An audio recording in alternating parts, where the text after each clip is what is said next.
కైలాస పర్వతంపై పార్వతీదేవి మరియు శివుడు ఆనందంగా నివసించేవారు.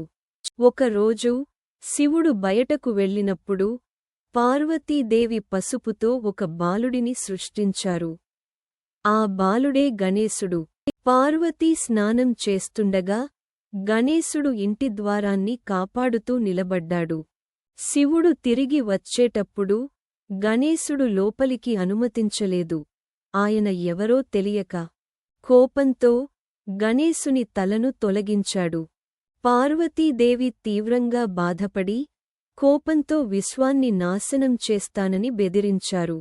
బ్రహ్మ మరియు శివుడు ఆమెను శాంతపరిచేందుకు గణేశుని మళ్లీ జీవించిస్తామని హామీ ఇచ్చారు.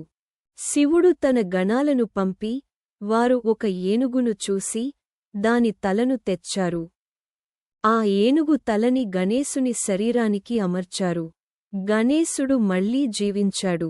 అప్పటినుండి గణేశుడు విఘ్నాలను తొలగించే దేవుడిగా, ప్రారంభాల దేవుడిగా పూజించబడుతున్నాడు.